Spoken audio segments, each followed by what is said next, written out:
Yeah, thank you, Timo. Yeah, it's great being here. Thank you for the invitation. And yeah, maybe since also a map of Australia has been shown, I thought I'll also show a map where we are from.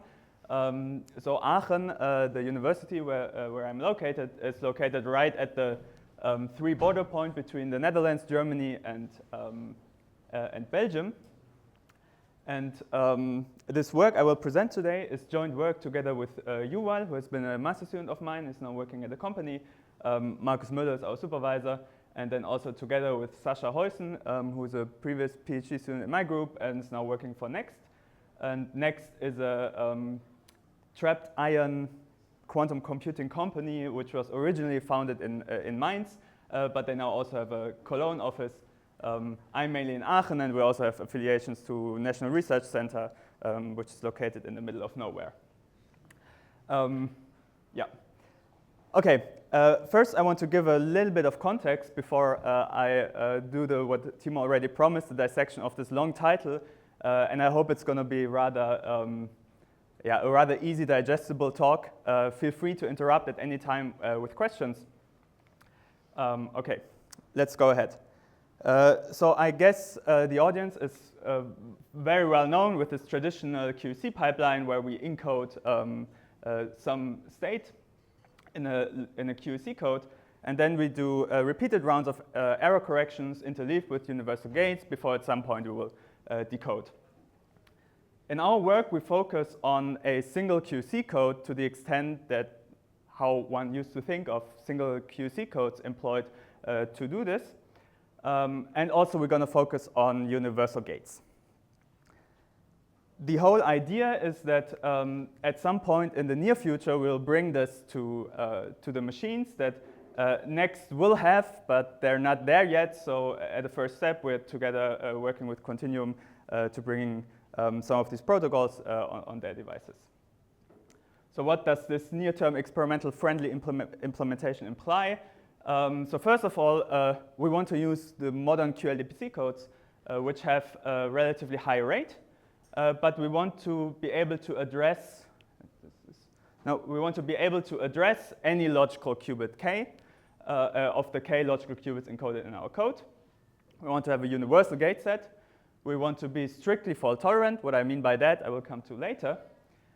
And then this experimentally friendly implementation implies that the number of physical qubits can't be that large, especially on ion traps that may not have yet interconnections between different crystals. The protocol itself should not have a too large overhead on qubits and on measurements used, and also the connectivity requirements should be moderate.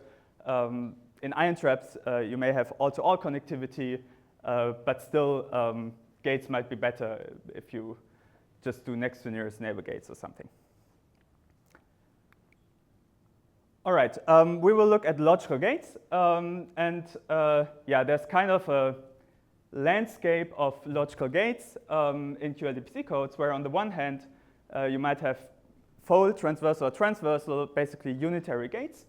And on the other hand, also introduced by people here, measurement-based or like code surgery, teleportation-based gates. There's also been talks on the left side already by Anshi, and Friederike will talk about code switching, which, yeah, you can argue also uses some measurements in her case. And then on the other side, we're also going to have some talks. I hope this is not a too incomplete list. We sit somewhere in the middle. Our gates will be unitary, but then turn fault-tolerant using flag constructions, mainly inspired by works from Yoda et al. 2016 and Schauenreicher 2018. To get universality, we will actually use magic states that will then be injected into a circuit full of fault-tolerant Clifford gates only. Okay, how are we going to go about that? Yeah, I'm going to start by the title dissection of this big title.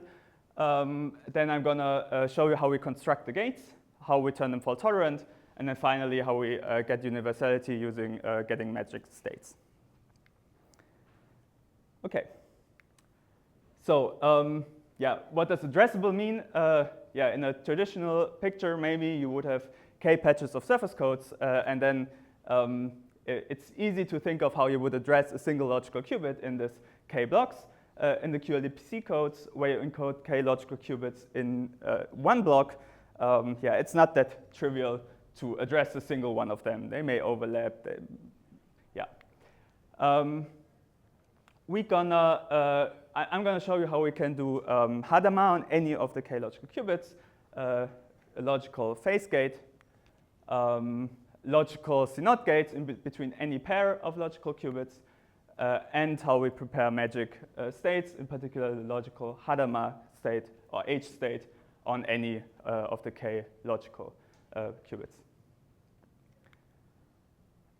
Fault-tolerant, for our purpose, means distance preserving.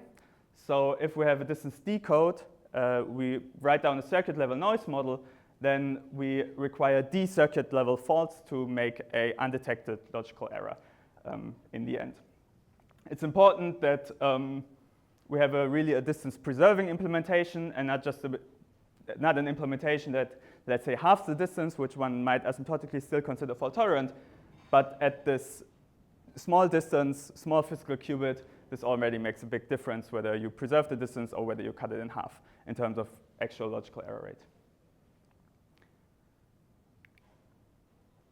The codes we're going to be working on, we have introduced before and called them lift-connected surface codes because they're based on a lifted product construction where we use quasi-cyclic lifts, and yeah, you can think of them as patches of surface codes where between each patch we, in a cyclic fashion, introduce interconnections. I've only drawn a few here, so every check actually has, instead of a maximum of 4 connections to qubits, has 6. So it's similar connectivity requirements to bicycle bivariate codes, but it has a nice structure. You can really think of it as surface codes, surface code patches that are interconnected. We benchmarked the memory performance under circuit level noise already, and we have seen that, for example, achieving a similar logical error rate to 3 copies of surface codes, we only need asymptotically about 1/4 of the physical qubits to implement that. One important feature, or the particular example we're going to look at is shown here on the right. We have 3 copies of error detecting surface codes with parameters 512, which would alone only give an error detecting 1532 code, but this additional interconnection increases the distance to a code that now has a distance 3, so you can correct for 1 error. And we have a pretty small example of a qLDPC code with 15 physical qubits encoding 3 logical qubits at a distance 3. And one nice feature about those codes is that you can choose the support of a logical X operator to be the same as a logical Z operator. One example you can see here in yellow, it's also spread over 2 copies of surface codes. What these codes also have is fault transversal logical gates, which survive this lifting procedure from the surface code. So for example, if you swap these qubits that I've connected here with these CZ-like arrows, if you swap these qubits and apply a physical Hadamard, you will get a global logical Hadamard acting on all k logical qubits. If you apply ZZ between those qubits and some physical phase and phase dagger gates, in order to fix the phases, you get a global logical phase gate and on all the k logical qubits. Okay, now we have these global gates, which are already nice because they're fault transversal, so they naturally have some notion of fault tolerance. But how about addressing those 3 logical qubits that we have in this code? For that, I want to remind of an approach that Yoel and I introduced in 2016, where you can apply any logical gate by first decoding your logical operators onto a physical qubit, then applying the gate, and then re-encoding this logical operator. For example, you can construct a phase gate like this. Because the phase gate is diagonal, you can get rid of one half of this encoding or decoding circuit and get a pretty compact way to apply a logical phase gate on this code. You can also verify the action. So with these Clifford gates, you can always easily check if your gate does what you want to do by checking whether the logical operators transform correctly. So here, the logical X is transformed into a logical Y. The logical Z is invariant. And all of the stabilizers here, I just draw one example, which has even overlap with this odd weight logical operator. They are all kept invariant, the stabilizer generators, and hence the stabilizer group is preserved. Now, the bottleneck about, or let's say the bad thing about this approach is that you apply a physical gate here in the center of your circuit. So if anything goes wrong there, you will re-encode this physical error into a logical error, which you cannot detect. One way around this would be to use, which was already also introduced, would be to use concatenation, so that, for example, you use a code that supports a transversal Hadamard in your lower level and some other code on your higher level, then you can still correct errors on your now logical location. However, that comes with a higher overhead.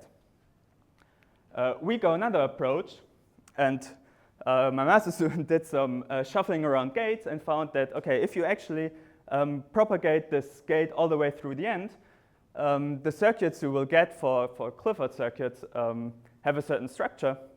In particular, they will have one part of the circuit which has Pauli controlled Pauli operators on all pairs of physical qubits, and then a transversal part in the end. So this already looks more promising, that you can take this and somehow turn it fault tolerant because you don't have this, this one bottleneck location anymore. For this phase gate, this looks as follows. You can propagate this physical phase gate all the way through the end, do some transformations, and you will get an all-to-all ZZ gate and a transversal phase gate, which implements the logical phase gate on this particular logical qubit. So these three physical qubits are now the support of the logical qubit, still the support of the logical qubit, and this you can choose on your three logical qubits. You apply this gate, you will get a logical phase gate.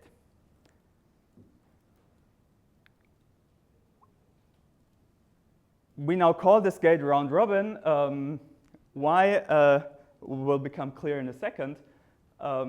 First, we can also check that the logical operators are actual logical logical gate is actually a logical gate.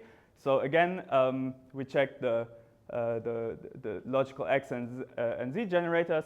They transform correctly, and any stabilizer, any even overlap operator on this circuit also stays invariant, and therefore, yeah, this gate does the correct logical action, which is also expected because we just did Clifford transformations in this circuit to get there from the other circuit. Okay, if we do the same for the Hadamard, now we cannot get rid of these two parts that decode the logical Z operator because they both have to transform correctly, but we can still do this transformation, and we get a Y-controlled Y, Pauli-controlled Pauli circuit, and a transversal Hadamard after that, in order to implement a targeted logical Hadamard. Same thing can be done for the controlled NOT gate. There we have to decode two logical qubits on the disjoint support of logical X and Z for the one and X and Z for the other one.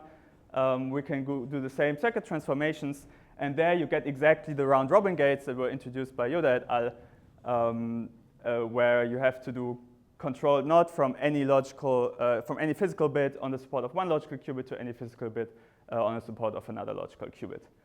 And just to remind you, this is in one qLDPC code, encoding k, or in that case, three logical qubits in these 15 qubits, and not two different codes. All right, so to summarize, now we have the addressable logical Clifford gates, which look like this. And you can also do those for larger distances, and you can actually also do the same procedure if you have logical qubits or operators that don't have full overlap x and z, or also if your logical operators on different qubits in different codes have like overlap a little bit, but that goes beyond the scope of this talk. Okay, now I've already told you about this physical qubit bottleneck, which reduces this fault distance of the circuit to 1. What about those? So in the following, just to specify, we will use a circuit level noise model where we assume that after each gate we can have any Pauli operator on the support of this gate as an error. And it turns out that with this noise model, these circuits have a circuit distance of 2. So yeah, at least it's not 1, but it's not fault-tolerant, so it's not distance preserving because the code originally had distance 3. One example of such a fault is shown here. I mean, it's pretty simple to see that if you just have an XX error on one 2-qubit gate, in addition to a single qubit error, you will immediately make a logical error.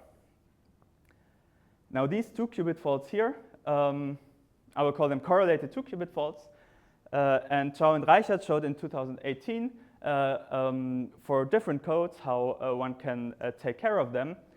And for that, we will use flag measurements.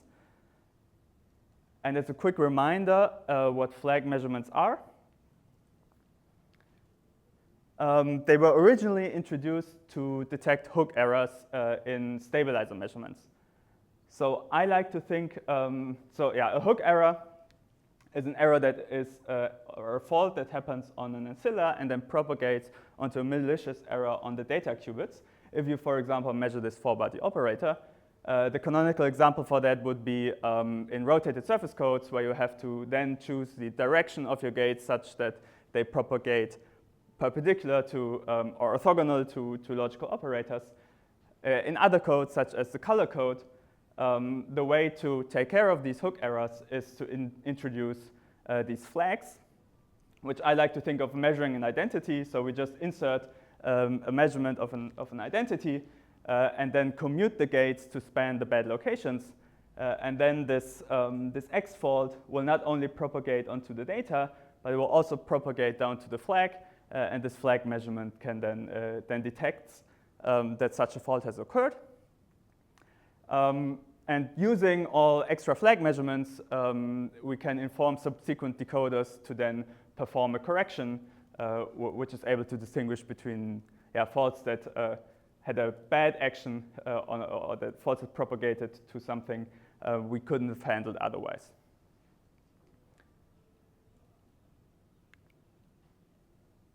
Okay, coming back to this fault, we can use flag measurements to detect all of such correlated faults. So if you introduce one flag for one kind of Pauli, for example, this green one here representing a Y flag that catches X and Z faults, and then this blue flag as a Z flag, where when we propagate this one part through the controlled Y, we get just one additional gate. Then if the measurement outcome is 0, 0, so if there's no measurement detecting anything, then you can show, or you can enumerate basically that only uncorrelated and correctable faults will stay on the data qubits. And by that, I mean faults that could have also been propagated from single qubit faults before the gate and are not exclusive to having a 2-qubit fault after the gate, like the XX that I've shown you before. Okay, if we naively introduce flags around each of the 2-qubit gates, this will result in that circuit, which has at any time at most 2 additional physical qubits and 5 additional 2-qubit gates. Then this fault that I've shown you before will actually be detected by two flag measurements.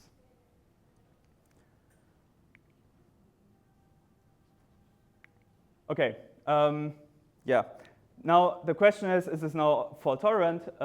If you looked at this, it's still not fault-tolerant because now we've catched all these correlated faults, but we still might have an incoming fault like this one here that will always propagate to each flag twice and be therefore not be detected, but still propagates in conjunction with some other fault in the circuit to a directly undetectable logical error. So the circuit distance is still 2, but if you verify how many faults now break the fault-tolerant, the number is greatly reduced to only such faults that are here at incoming locations.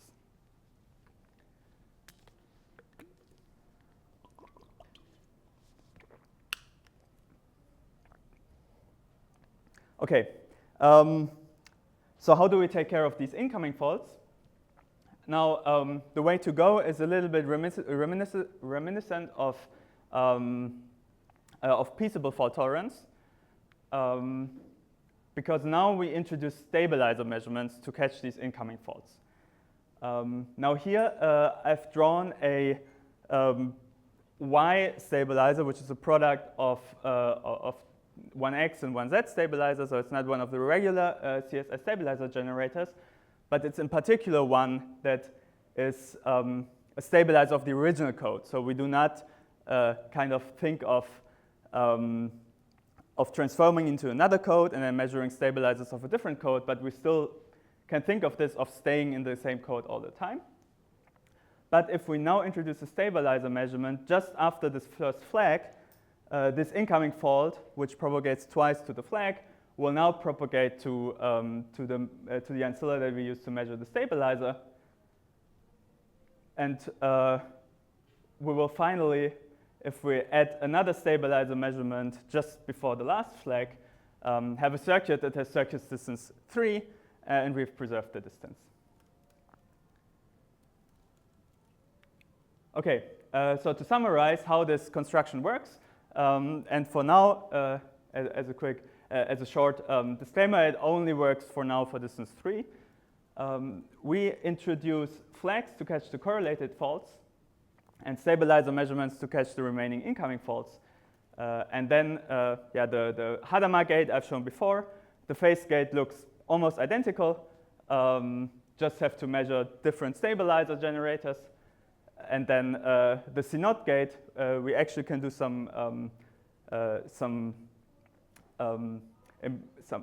we can improve a little bit, do some optimizations of the circuit so that we only have to use one kind of flag per logical qubit and get a pretty compact circuit. Okay, before I will go to universality, I will show some benchmarks, some numbers.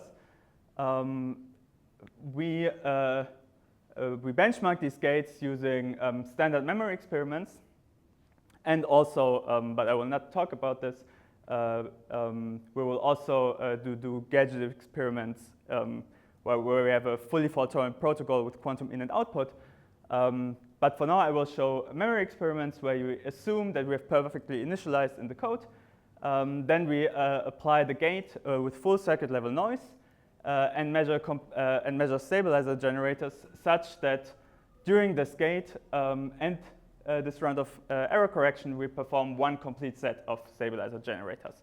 So if we measured in this Hadamard gate already 2 stabilizers, it is enough for the full circuit level distance to measure the remaining 10 stabilizer generators of the 12. And then we do a perfect logical measurement. We feed everything into decoder. We got the best results using Tesseract, which is this new close to like approximate maximum likelihood decoder from Google. which work pretty well on these small instances, a little bit better than BP plus OSD or BP plus LSD, unfortunately. Okay, the first thing, here these are the regular plots, which you probably all know, the logical error rate against the physical error parameter. We use a same parameter noise model for all of the physical operations. And the first thing we check is what kind of scaling do we get in the low p regime, and if it's p squared, then we can correct every single fault, and this is indeed the case, so we have indeed a fault-tolerant implementation. One thing which is particularly striking, that compared to only error correction, which is this orange line, the C0 only adds very marginal amount of extra noise, whereas the single qubit gates are more noisy. And we're still investigating what's the exact reason for that. But we use, per logical qubit, we use fewer gates and fewer flags for the C0, which might be a reason for that. Second relevant benchmark for near-term implementation is what are the pseudothresholds. So at what point do our logical encoded gates get better than physical gates? And there, we compare to different instances where we assume either one physical qubit failing with probability p, or any of 3 physical qubits failing with probability p. But these comparisons are always,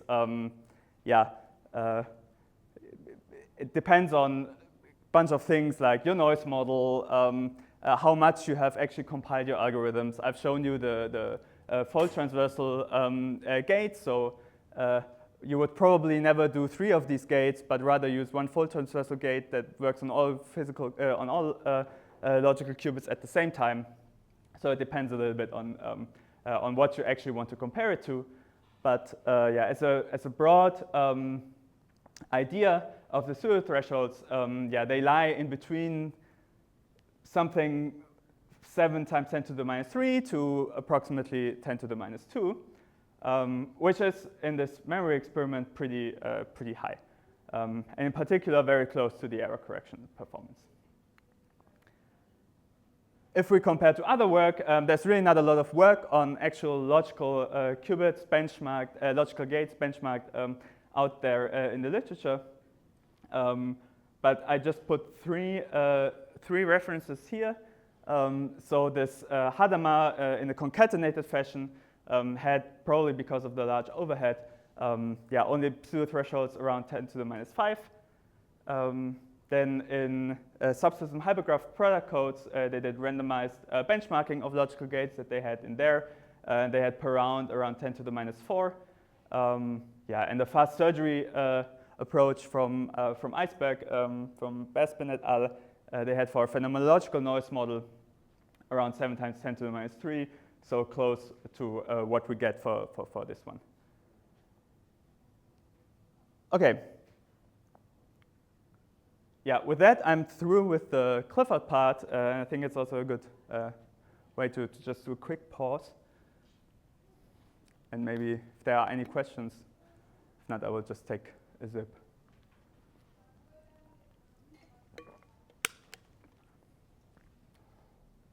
Okay, then I will spend the last, maybe 15 minutes or so on how we can achieve universality via magic.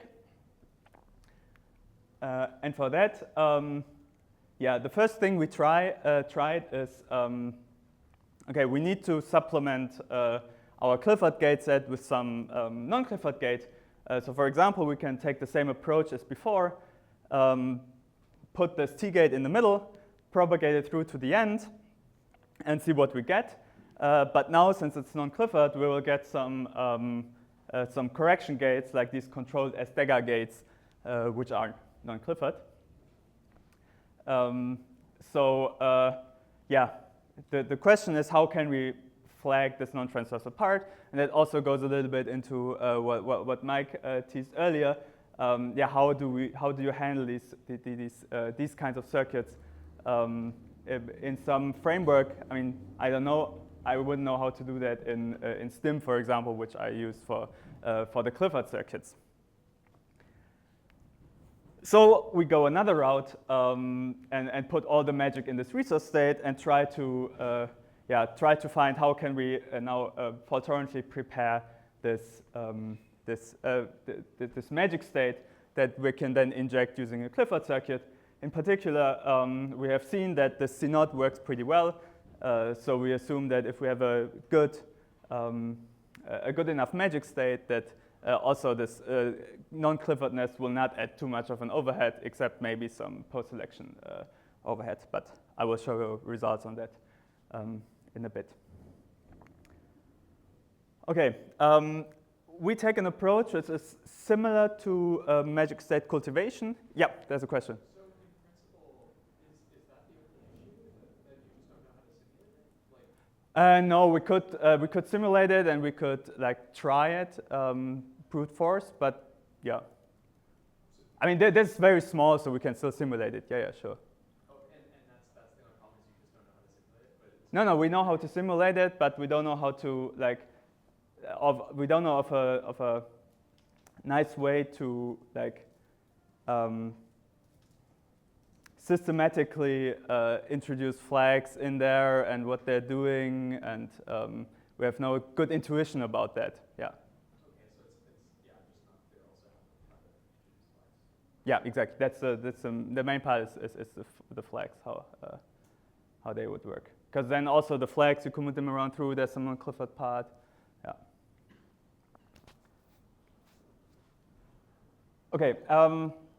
Yeah, very similar to cultivation without the growing part. So yeah, this was actually introduced probably already earlier than 2019. I think the first reference I saw was Hayata Goto and then Chamberlain and Cross on how to prepare the H state in Steam codes fault-tolerantly.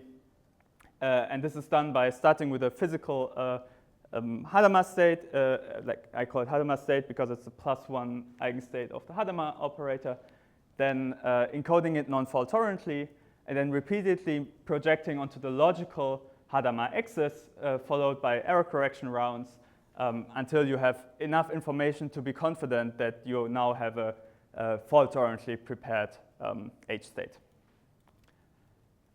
We introduced two protocols. One that's a repeat until success protocol. So if you just do this once and all measurements outcomes are trivial, then you will have your fault-tolerantly prepared state. But this only happens a fraction of the time. And we have a second protocol, which is deterministic, which uses up to 4 repetitions. Now, the workhorse, the technical, I will first show the circuit. So measuring this Hadamard operator to project onto the logical axis, we can actually just do by taking our gate, so the one with the Pauli-controlled Paulis and the transversal part, and controlling it on one ancilla. So this will now introduce 3 qubit gates, but all of the simulations that we do, we also put 3 qubit Pauli operators on there. So we still continue to use our full circuit level depolarizing noise model. We will not have to use the flag version of the gate because it is enough actually to introduce one flag for this measurement to catch certain faults that propagate from the ancilla to the data, but 2 qubit correlated faults are now actually caught by this transversal part afterwards and flip the logical bit. So we don't need these extra flags. We just need 2 additional flags, one to measure the operator, one to flag the measurement, and we will be fault-tolerant with that.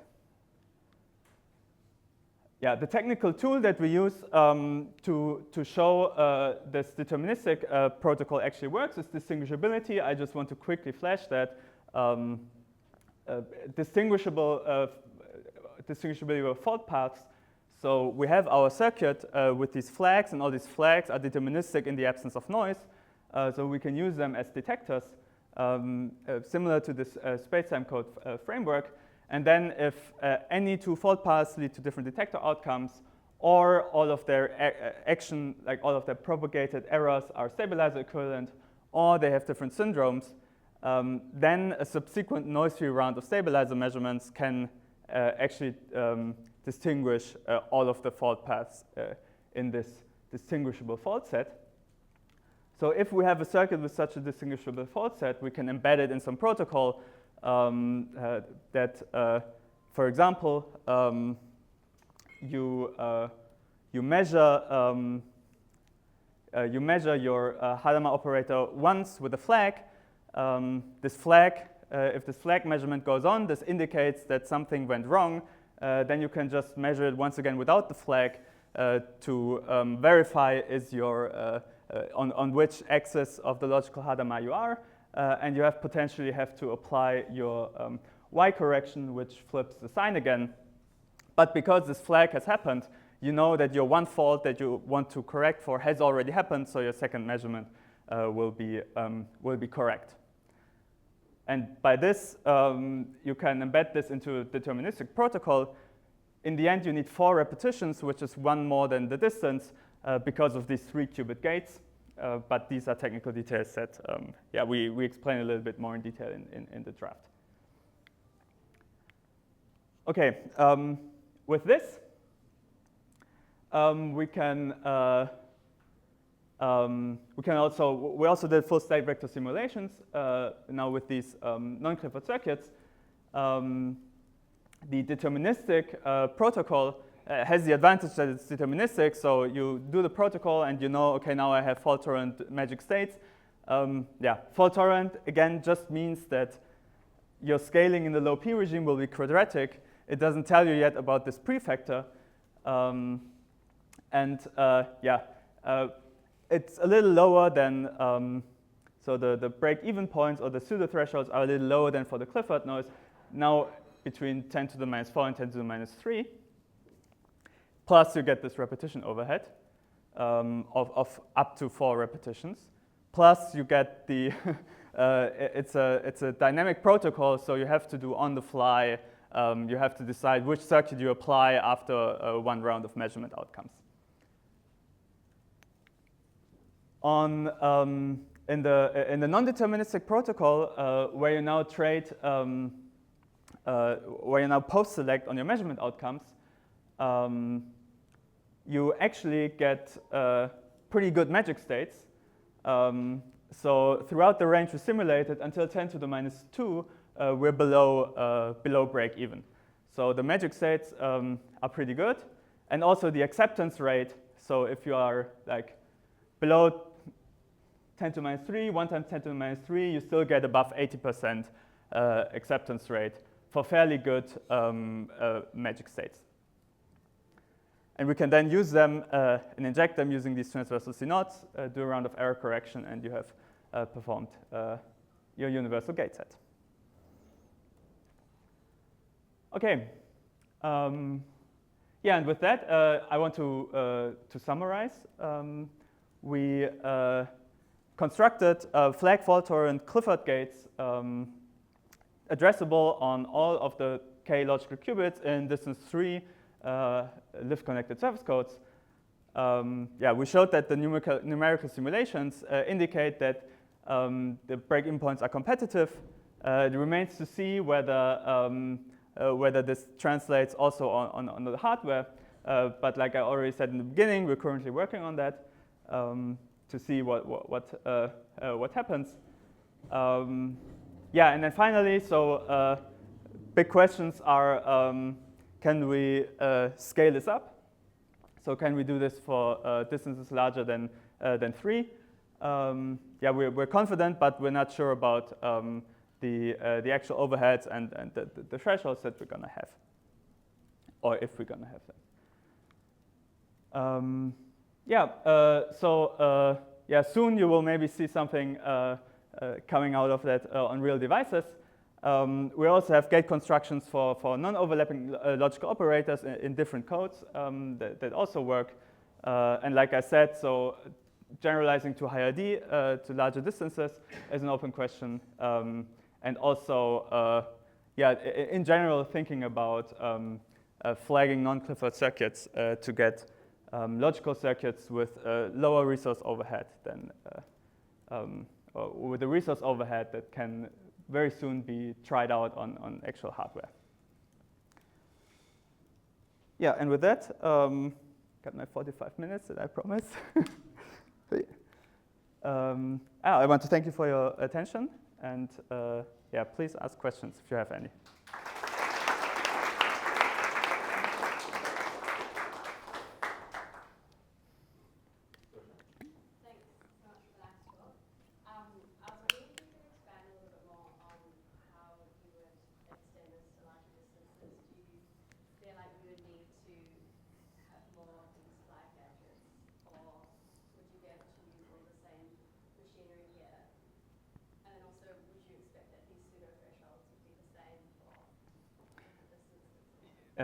Yeah, so I can show the, yeah, you can imagine how the circuits actually look like when you use larger distances. So you just get basically, yeah, all-to-all Pauli control Pauli, and then these round-robin gates. So yeah, so the flag constructions will be a little bit more involved, but I would guess that the similar bounds, like in measuring stabilizers with flags, will hold. So I think they have like a logarithmic overhead. The question is about these incoming faults, and for that, I believe that we have to take a very similar approach to peaceable fault tolerance, so that we have to insert like more stabilizer measurements, potentially like order D stabilizer measurements. Yeah, so I don't know how that translates to pseudothresholds. But yeah, that's like the way we envision, and we're currently working on it, but yeah, time is limited. So I have a very basic question. Mm-hmm. How many physical qubits do you actually need when you demonstrate this physical protocol? Yeah, so the code that we, like the smallest code with non-trivial distance has 15 physical qubits and 3 logical. So depending on how you, like, you can always trade space for time, but I think you need at most 3 additional physical qubits at any time step. So like the smallest one you could think of would use 18 for the single qubit logical gates, and for the 2 qubit logical gates, yeah, the way we drew it now, you need like 6 additional per time step, but you can shuffle it around a little bit, still stay fault tolerant, and then I think you can also get around with 3 additional ones. Yeah, but then you trade time because you measure stabilizers one after another. So if you want to, the densest one, you need 15 plus 12 plus 6. Yeah.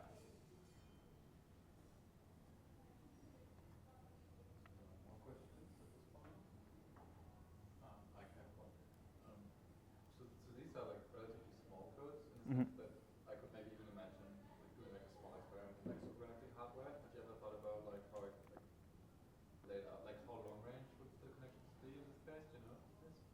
Yeah, so for this 1533 code, let me, this one here. Yeah, you can actually lay it out almost planar. So the other figure I have of this code is here. So you can almost lay it out planarly, and you just need 3 additional non-planar connections. Yeah, but then the higher you go, either in dimension or in distance, it will yeah, it will introduce more. But yeah, I can imagine that, especially the small ones, you can also do in superconducting hardware with a few swaps, even instead of long-range couplers. And like maybe follow-up question, because I don't fully remember the connected circuits code spell anymore. These like different connections, they're really just like between like adjacent surfaces. So to say. Yeah, exactly. So it's next universe. Like yeah, so it's still 3D local. So we don't. So asymptotically, you will get the same parameters as surface codes, but for specific examples, you will have double the distance. Yeah. Okay. Like yeah.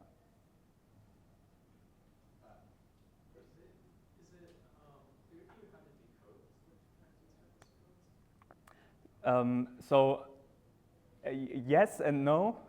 So yes is that yeah, all those like general purpose decoders like BPOC, BPLSC work fairly well, and for small examples come also close to MLE. No, in the sense that I have thought a little bit about whether one could use the structure to maybe do some kind of minimum weight perfect matching plus, but yeah, I don't know whether that works. But I can imagine that it works because it's fairly close to surface codes. But it's not matchable per se, yeah. I have a basic question. Do you Mm-hmm. also consider noise for like qubits? Yes, everything is always noisy except in the memory experiments. I mean, yeah, if we do single qubit initialization, single qubit readout, then this doesn't always work for if you want to benchmark logical Y. So there we have some perfect stabilizer measurements, perfect logical measurements. But other than that, in the gate, everything is always noisy.